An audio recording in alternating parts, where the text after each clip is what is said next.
मोक्ष द्वारम की क्रीड़ा जिस गति से बढ़ रही थी, उतनी ही तीव्रता से दुष्ट तारकासुर भी अपने भिन्न भिन्न कुटिल प्रयासों से कुमार कार्तिकेय को उस क्रीड़ा की माया में उलझाने का प्रयास करता रहा। किंतु स्कंद माता के आशीर्वाद एवं अपनी सूझबूझ से कुमार कार्तिकेय सभी बाधाओं को पार कर पुनः क्रीड़ा पटल पर आकर स्थित हो गए। तो क्या अब हम अपनी क्रीड़ा आगे बढ़ाएं तारकासुर?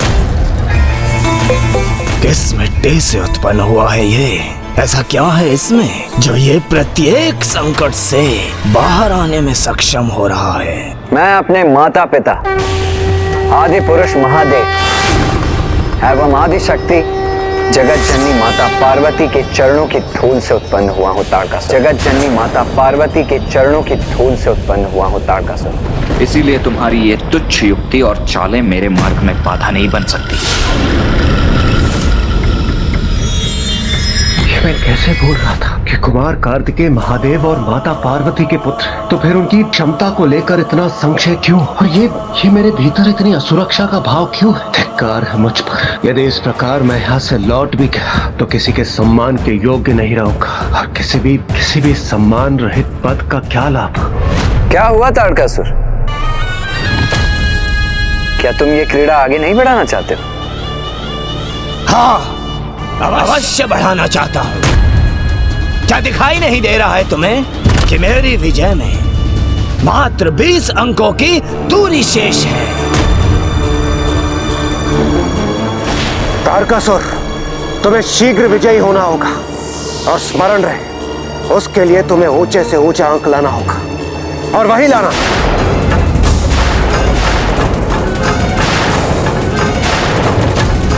विश्वास नहीं होता तुम मेरा समर्थन कर रहे हो इंद्रदेव? अवश्य असुर सम्राट।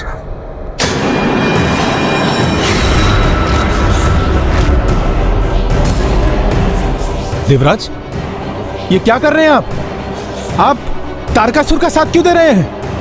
ये मेरी अपनी स्वतंत्र सोच है,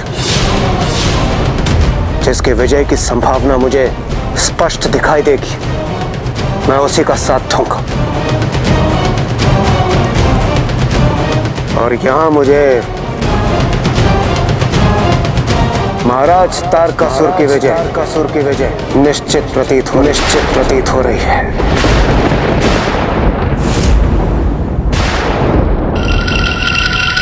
देवराज इंद्र, ये क्या हो गया है आपको? आप ऐसा कपट आचरण कैसे कर सकते हैं? देवराज इंद्र इतनी सरलता से पलट जाएं, अपने परम शत्रु का साथ देने लगे, ये कैसे संभव है? विपरीत परिस्थितियां कभी कभी व्यक्ति का मनोबल गिरा देती हैं, किंतु देवराज इंद्र इस प्रकार स्वयं को पराजित मान लेंगे, ये तो देवताओं के लिए अविश्वसनीय था।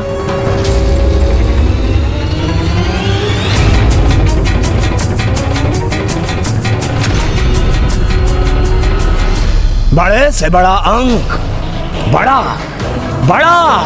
और बड़ा, तभी तो विजयी होऊंगा मैं, और तभी तो रक्षा होगी मेरी।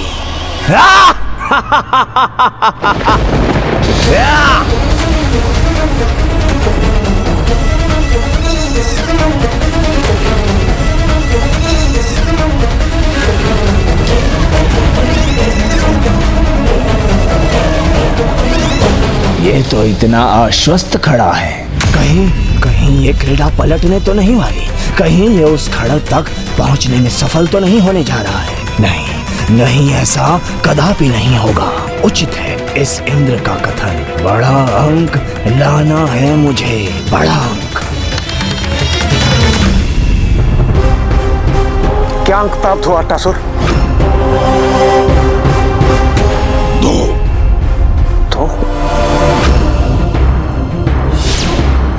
महाराज तारकासुर, ये आपने क्या कर दिया?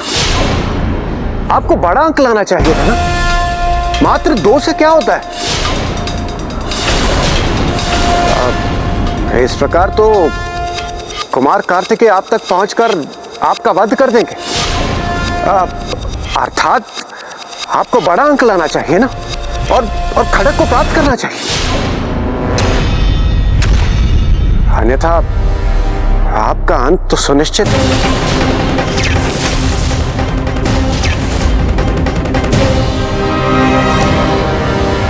ये देवराज इंद्र इतने कृतज्ञ कैसे होते जा रहे हैं?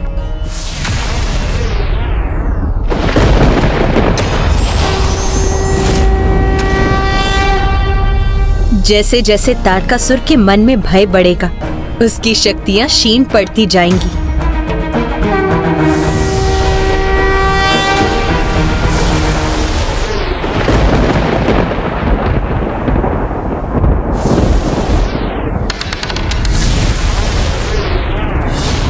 चार,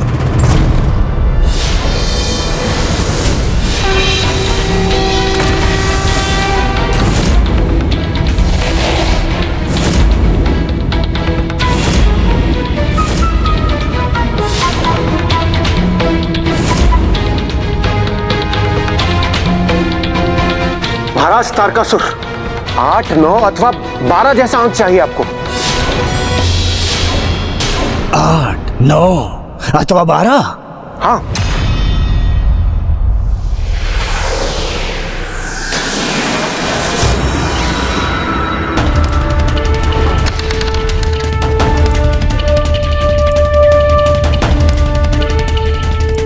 ध्यान से महाराज, अन्यथा आप पराजित भी हो सकते हैं।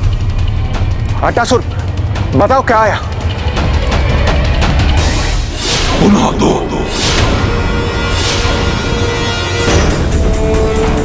महाराज तारकासुर, क्या हुआ आपको? मैंने कहा था ना आपको 8, 9 अथवा 12, ये 2 तो कदा भी नहीं कहा था मैंने।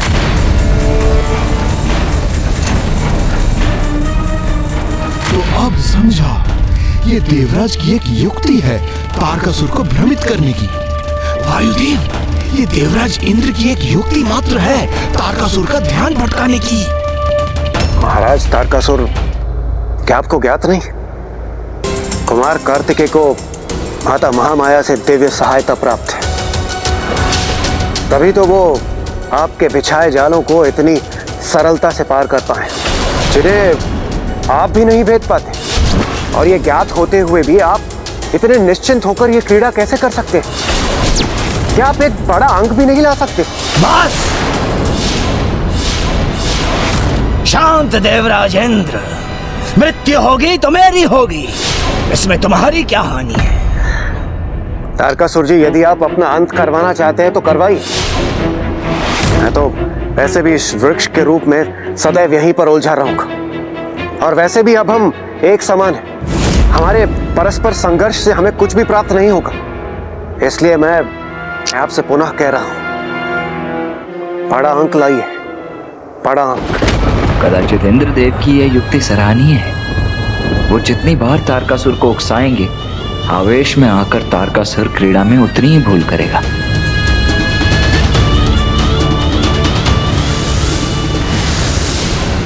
कुमार कार्तिकेय और तारकासुर भले दोनों ही एक ही क्रीड़ा के सहभागी थे, किंतु उद्देश्य दोनों का पूर्णतया भिन्न था।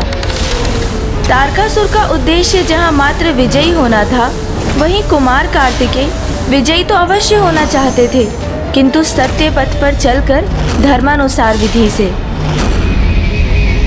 महाराज तारकासुर, अब आपको मात्र 4 अंक चाहिए, मात्र 4।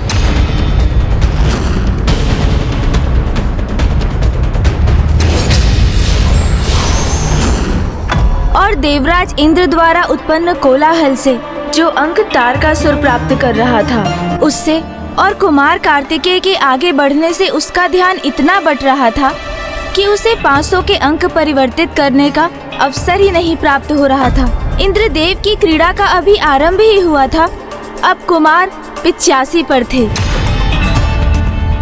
तो तारकासुर 96 पर था। यदि अगली चाल में तारकासुर को 4 और अंक प्राप्त होते तो वो विजयी हो जाता, और यदि ऐसा हो जाता तो कुमार कार्तिकेय अपना सब कुछ खो बैठते।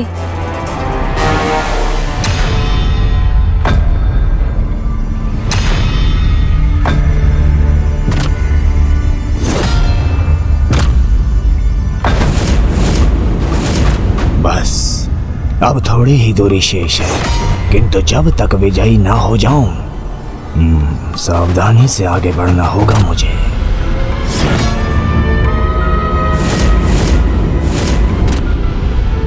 जय हो महाराज तारकासुर की जय हो।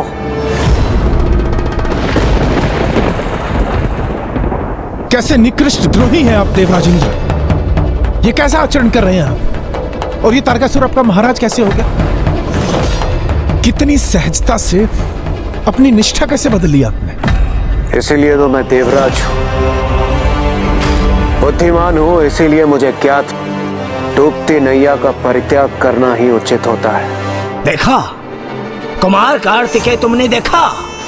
अभी तो मेरी विजय भी नहीं हुई और तुम्हारे निष्ठावान देवताओं में फूट डलवाकर अभी से कलह उत्पन्न करवा दी है मैंने।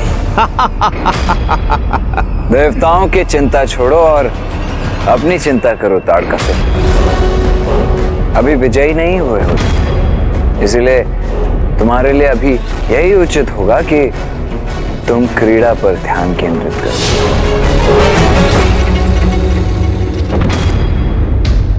देवराज, आपकी निष्ठा इतनी सरलता से बदल जाएगी और आप इतने द्रोही प्रमाणित होंगे। यदि ये ज्ञात होता हमें तो आपको उसी अंधेरे तहखाने में छोड़ाते हम। बस बंद करो अपना ये अनर्गल प्रलाप। हाँ हाँ, उचित है महाराज तारकासुर, उचित है। इन देवताओं को तो शांत ही रहना चाहिए।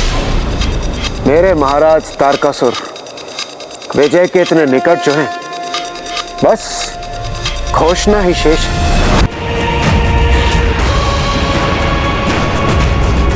महाराज, आपको विजय के इतने निकट देख मुझसे रहा नहीं गया। मैं भी आपको नैतिक समर्थन देने के लिए प्रस्तुत हूँ महाराज। उचित है, वहीं रहो तुम अभी और मैं अपनी चाल चलता हूँ। मुझे 4 अंक चाहिए।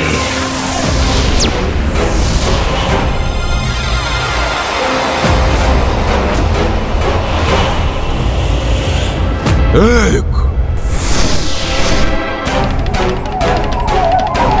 2,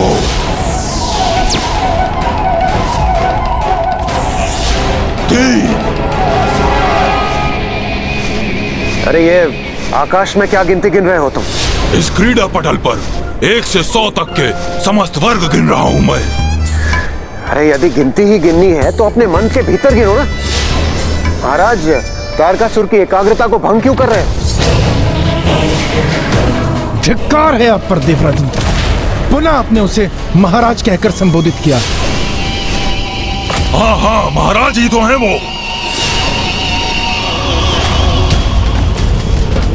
मैं वर्षों से महाराज का प्रमुख सहायक हूँ, उन्हें उचित मंत्रणा प्रदान करता रहा हूँ।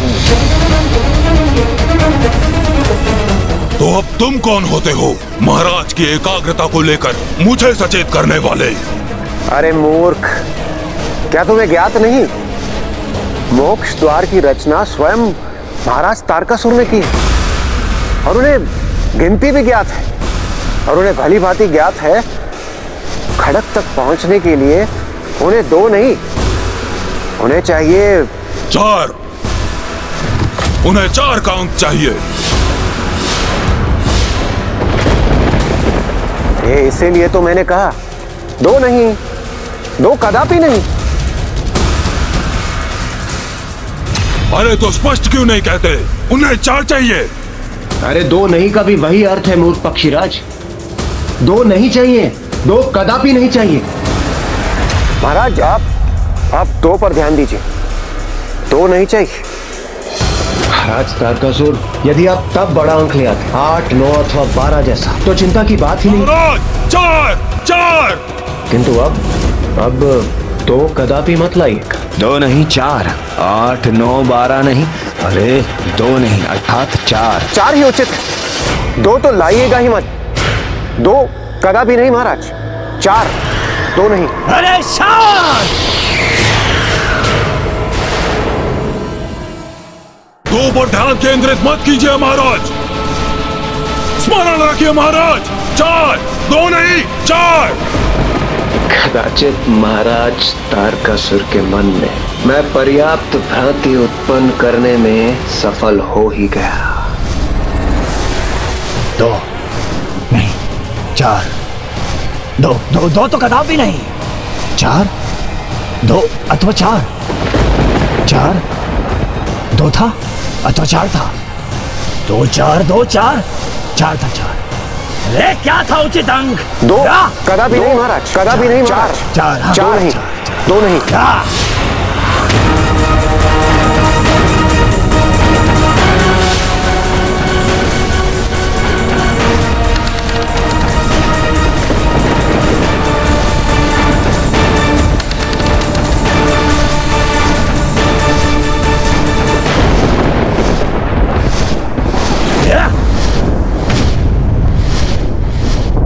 दो 2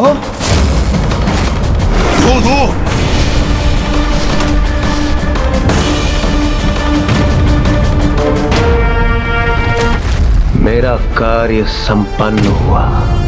आपकी युक्ति सफल हुई देवराज।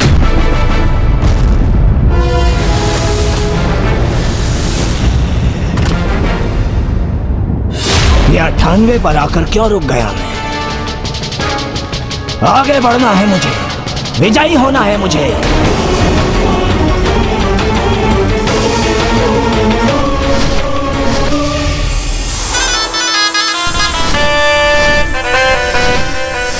ये कैसी फुफकार है?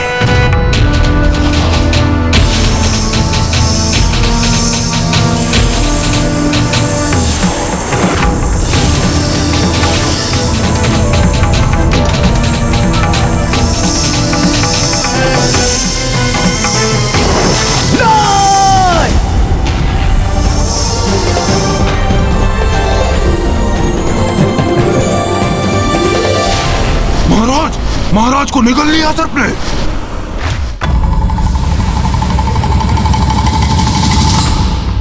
कुमार कार्तिकेय, मुझे ज्ञात नहीं मैं यहां से सुरक्षित बाहर निकल पाऊंगा अथवा नहीं, किंतु मैं अपने दुर्व्यवहार के लिए आपसे क्षमा याचना करना चाहता हूं। मेरा विश्वास कीजिए, मेरी निष्ठा आपके प्रति सदैव थी, किंतु मैं तारकासुर को भ्रांत करने के लिए किया था आपने, मुझे ज्ञात है इंद्रदेव। देवराज, इससे पूर्व भी हमें ज्ञात होता आप एक रणनीति के अनुसार ऐसा कर रहे हैं। हम आपको बहुत कुछ भला बुरा बोल चुके थे, उसके लिए हम आपसे क्षमा मांगते हैं। वायुदेव, कुबेरदेव, क्षमा याचना की कोई आवश्यकता ही नहीं। इस यात्रा के आरंभ में मैं अपनी नकारात्मकता से प्रभावित था, इसलिए मेरे इस व्यवहार के कारण ही आपने मुझसे वो सब कुछ कहा।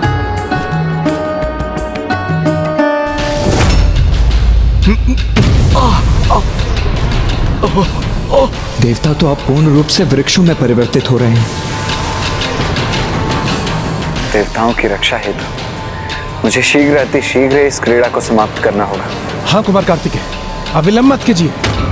अब आपको कोई नहीं रोक सकता, यही उचित अवसर है। आगे अवश्य बढ़ूंगा वायुदेव, किंतु उचित प्रकार से, क्रीड़ा के नियमों के अनुसार से।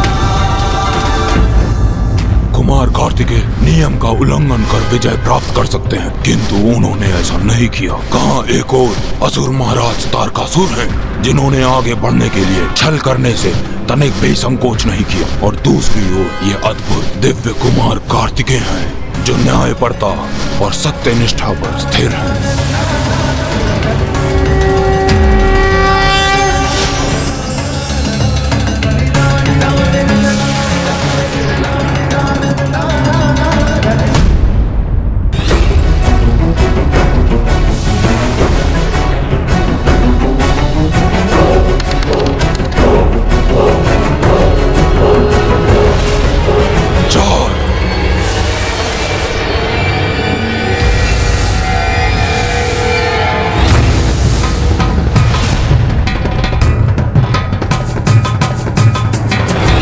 संपूर्ण एकाग्रता और सत्य निष्ठा से क्रीड़ा को अंत करने के प्रति समर्पित कुमार कार्तिकेय ने अद्भुत न्यायप्रियता का परिचय दिया।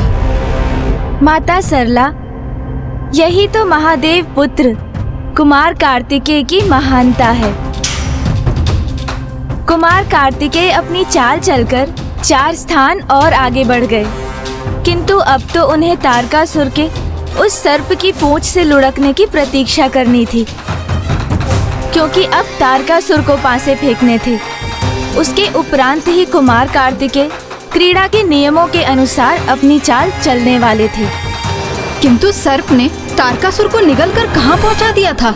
छल, असत्य और धूर्तता से कभी कोई लाभ नहीं होता, और अब वो समय आ चुका था जब तारकासुर को शीघ्र ही वास्तविकता ज्ञात होने वाली थी, क्योंकि अब वो स्वयं के बनाए जाल में फंस चुका था। खोलो, अपना मुख खोलो, बाहर जाने दो मुझे। इस क्रीड़ा की रचना मैंने ही की है, और तुम मुझे ही निगल रहे हो। मैं कहता हूँ दुष्ट, अपना मुख खोलो। तुम ऐसे नहीं मानोगे। मैं ऐसा विस्फोट करूंगा कि स्वतः ही तुम्हारा मुख खुल जाएगा।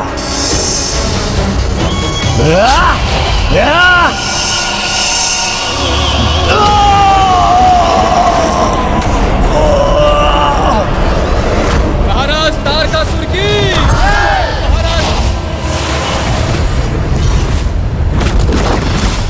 अब तारकासुर का भीतरी विकार और पाप उसके सम्मुख थे, जिससे उसका सामना होने वाला था। कुमार कार्तिकेय के लिए भी यही चुनौती थी, किंतु समस्या ये थी कि जब तक तारकासुर क्रीड़ा पटल पर नहीं लौटता, क्रीड़ा आगे नहीं बढ़ सकती थी। वहीं दूसरी ओर देवताओं के समक्ष भी अब समय कम ही शेष रह गया था, क्योंकि वो भी अब लगभग पूर्ण वृक्ष के रूप में परिवर्तित होने ही वाले थे। इसीलिए ये देवताओं के लिए एक संकट की घड़ी थी, क्योंकि कुमार कार्तिकेय उन्हें तभी रक्षित कर पाते जब तारकासुर क्रीड़ा पटल पर पुनः लौटकर आता।